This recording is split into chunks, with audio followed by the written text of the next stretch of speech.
There are other moments at work, aren't there? There are other moments where you get to feel like you're really using your strengths, where you get in that zone where the right decisions just come so easily to you. Or when you feel creative without really trying and you just got one idea after another. Or you feel challenged in just the way that you like to be challenged. Or moments when you dive into something and you get so involved in it, so focused on it, that when you're done with it, you're not tired. In fact, you're kind of fulfilled, and you almost wish that the activity that you were doing, well, your whole job was that activity. Moments like that, work can be great just because it can show you how great you can be. And your company knows this. I mean, that's why they're forever talking about our people are our greatest asset. They know that if you, and everybody else, but if you can find a role in which you can play to your strengths most of the time, then everybody wins. You win because you feel more productive, more engaged. Your teammates win because they feel the difference. Your customers feel the difference. The company sees the difference. Everybody wins. So wouldn't it be great? I mean, wouldn't it be great if you got to play to your strengths most of the time? If you could find a role where you play to your strengths for most of your working day. I mean, how cool would that be? Well, it'd be cool, but the research shows that actually very few of us manage to get to that place. In fact, if you ask this exact question, if you ask, what percentage of your typical workday do you spend playing to your strengths? If you actually ask people that question, what you get back is that less than 2 out of 10 of us actually get to play to our strengths at work. I'm not an idealist. I don't know about you, but I didn't expect that number to be 80%. I didn't expect 8 out of 10 people to say, yeah, we skip to work. We play to our strengths most of the time. I mean, there's a reason they call it work, right? But 2 out of 10, actually less than 2 out of 10, it's actually 17%. That just seemed really low to me. And I suppose, well, for me anyway, that begs a question. And that question is, are you one of the 2 out of 10? And if you aren't, how do you get to be? Now, it wasn't always this way, was it? I mean, it wasn't always this way. When you were a kid, I mean, if you think back to when you were a kid, didn't you on some level kind of know instinctively what got you out of bed every day? You knew what classes you wanted to go to, or what teachers you wanted to hang out with, or what kids you wanted to go play with. You just knew instinctively what your strengths were, what strengthened you, and you kind of felt, maybe you couldn't articulate it, but you kind of felt that the world was going to wait for you, and one day you were going to pop out and your unique mark was going to be made on the world. And then sometime between then and now, some part of that childish hopefulness evaporates, doesn't it? It withers away, and we get to work and we're not really sure what our mark is anymore. Now, there's all kinds of reasons why that happens, why I think we lose touch with what our strengths are and what our contributions should be. We got to fit in. We got to do what our parents want us to do. We got to get a job. We got to pay the bills. And then you get the job, and then you got to do what your boss wants, and then here's your job description, and we got to do what the company wants. So, yeah, maybe some of those things are to blame for getting you off your strengths path.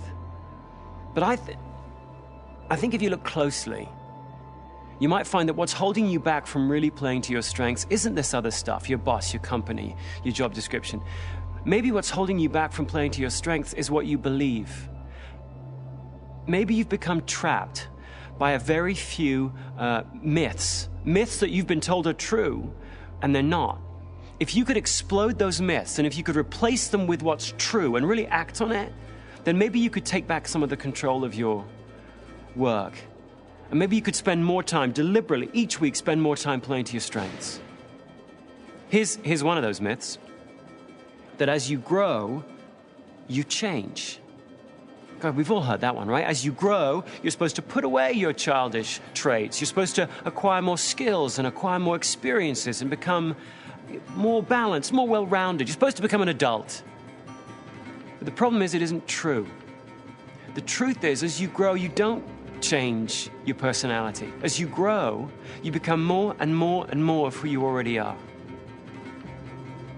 My son, Jackson, Jack's 4.5 years old, and already I know some stuff about him. I can see that Jack physically hates to lose. Not in a I prefer winning to losing kind of way that all kids have, but in a physical hatred of losing. If he sees his favorite football team on TV losing, he he can't stay in the room. He's got to run out. Or he's got to bury his head in the cushions and pretend he can't see it, so that he can't see it. I mean, the kid just hates to lose. I've also seen, and this is odd, but because I don't have any of this, he has a craving for order. This is the kid that won't close the fridge door unless the ketchup has been turned so the label's facing out. Or who panics when we're on the plane and I lean forward to close the blind of the window that just might, partially belong to the seat in front of me. Oh, don't do that, Dad, that's his.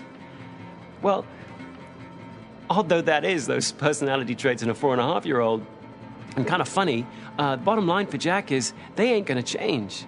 He's going to have that same craving to win at 44 as he does at 4.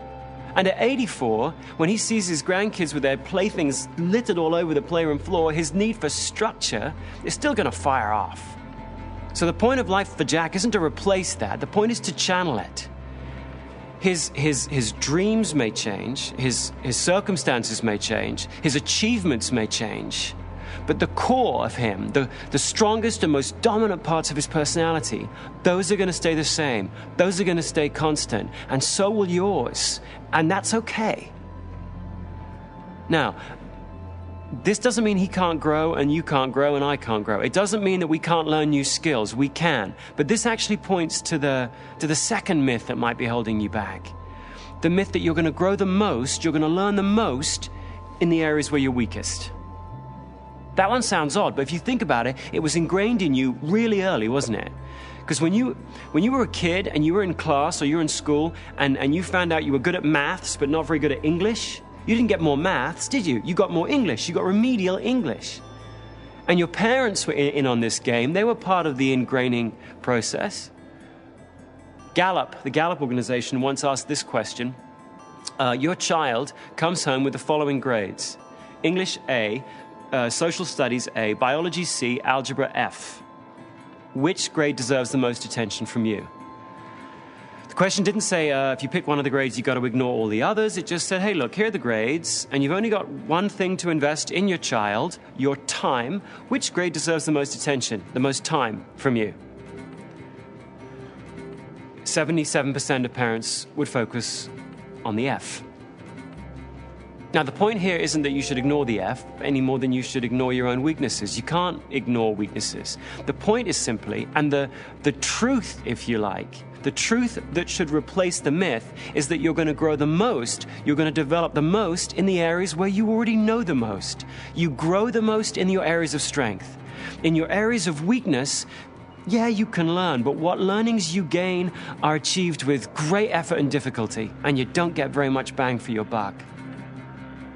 I mean, me, growing up, I had a weakness for confrontation. I just wasn't very good at confronting people. I can remember, when I had to try and persuade my dad that I wanted to do something that he wouldn't let me do, I would prepare, I would think about the arguments I wanted to make or the examples that I'd pick. And I even actually rehearsed the actual words I would use. I would be totally prepared. But somehow, in the heat of the moment, in the heat of the confrontation, my brain would shut my mouth down. Just couldn't find the words. They'd get stuck in the guzzard or gizzard or whatever this part of the neck is. It's stuck right here. I'd choke every time. Now, going into the workplace, people figured this out about me and they'd counsel me. They'd sort of take me under their wing and say, here's a nice assertiveness training course. Go take that. Or they'd give me little tips and hints, Some of which, by the way, quite good. Always look people directly in the eye if you want to confront them. Or as they raise their voice, lower yours. All good stuff, and I worked at it, and I got better. I went from terrible to really bad. A much, much better use of my time would have been to take all that training, effort, and energy and stuff and put it into my strengths. Because if you want to grow, like me, you're going to have to take all your creativity, all your effort, all of your push and your drive, and invest it in those areas where you have some natural strength. There, you're going to see giant leaps of learning. So do that.